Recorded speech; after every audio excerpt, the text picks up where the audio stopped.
And I now give the floor to the representative of the Russian Federation.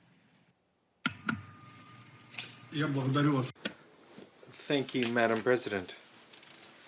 Allow me to thank you for organizing the traditional briefing of the chairpersons of the three committees of the Security Council with a mandate on the issues of combating terrorism. From the time of our last meeting in this format, almost a year and a half has passed, and over that time, not only the situation in anti-terrorist security has changed, but not only the pandemic has had an impact on the work of the Counterterrorism Committee, on the Sanctions Committee, on ISIL and Al-Qaeda, as well as the Committee on issues of non-proliferation of WMDs. And nevertheless, over the past half year, we have managed to adapt to changing conditions, as a result of which in areas of combating terrorism and non-proliferation, the Security Council has continued its intensive work. We'd like to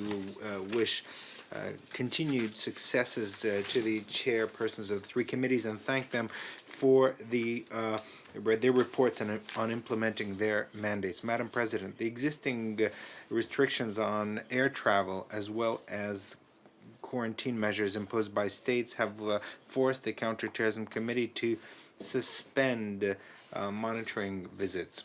In order to support the work in this priority area, we agreed to try an unusual solution. On the 19th of November, the CTC approved interim procedures to conduct hybrid visits, that is, separate visits which will take place in a virtual format.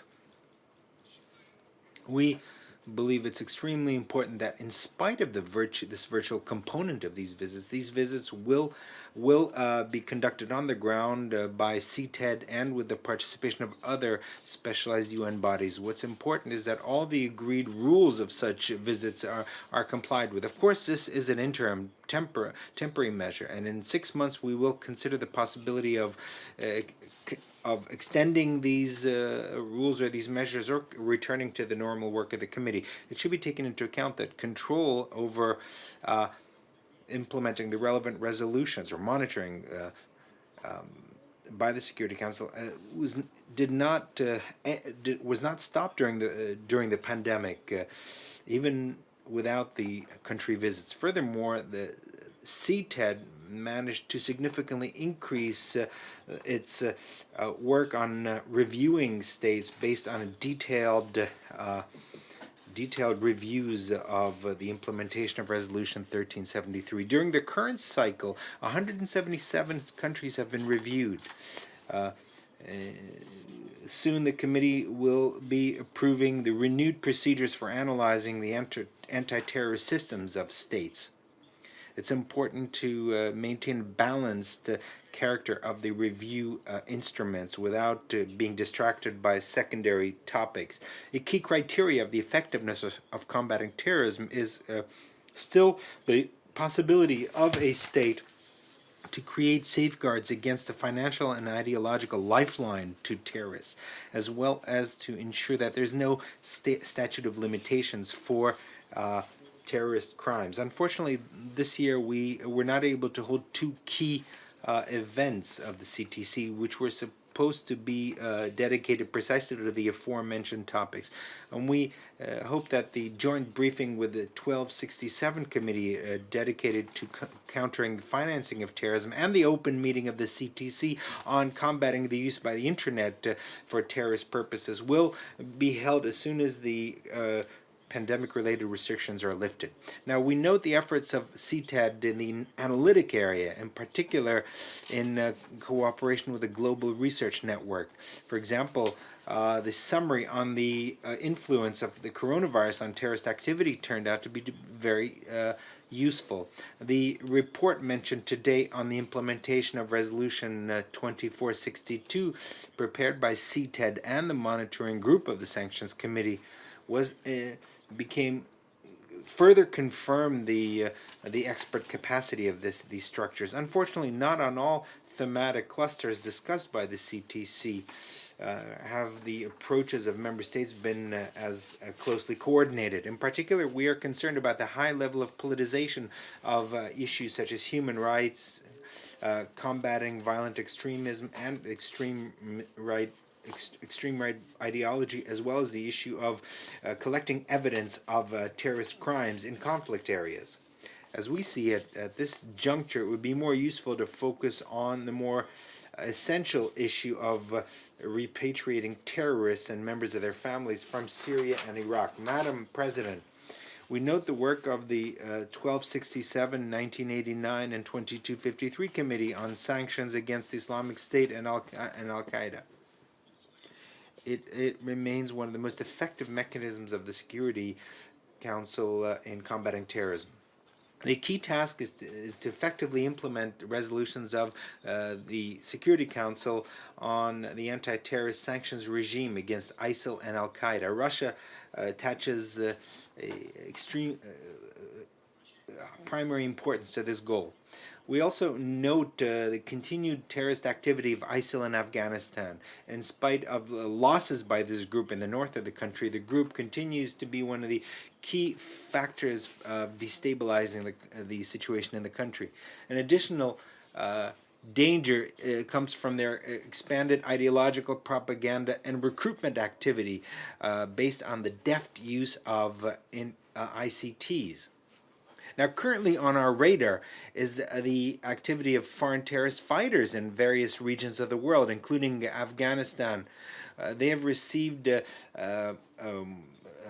experience of fighting in Syria and Iraq, and in this connection we'd like to stress the need to continue focusing on the issue of foreign terrorist fighters who are on anti-terrorist sanctions list in order to prevent their terrorist activity. We support the effective work of the monitoring group. The reports of this group are an important basis for the work of the committee. We call on member states to closely cooperate with the experts. We are ready to continue to provide the necessary support to the experts. At the same time, we expect that the reports of the monitoring group should be as objective as possible and should be based only on verified sources of information.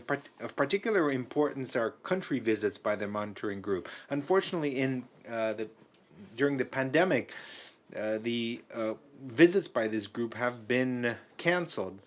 We expect that as soon as the epidemiological situation allows, they will be resumed. At the same time, we believe that just as in the past, the priority should be visits to countries that are currently in armed conflict against international terrorists and states that are directly impacted by terrorist attacks. Madam President, Resolution 1540 remains the only universal international document in the area of the non-proliferation of WMDs. It calls on all countries to create effective national systems of control in order to prevent WMDs, their means of delivery, and related materials finding their way into the hands of non-state actors.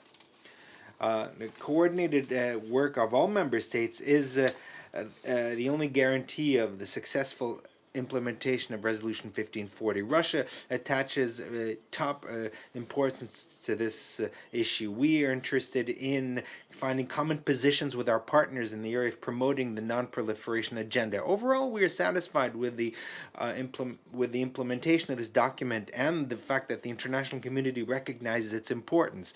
We highly value the work of the 1540 Committee under the chairmanship of Indonesia.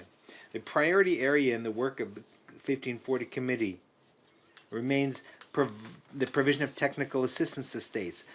It's extremely important for the committee to effectively fulfill its function as a central coordinator of global efforts on implementing this resolution, defining the goals and priorities of this work. The value of Resolution 1540 is also the fact that it is a instrument of cooperation. It's important to recall that although the 1540 Committee works on the basis of Chapter 7 of the Charter, its tasks do not involve coercion or imposing or imposing services on member states. Such a practice can only undermine the implementation of Resolution 1540. A lot remains to be done to implement the basic premise, that is, implementing Resolution 1540 by all and fully.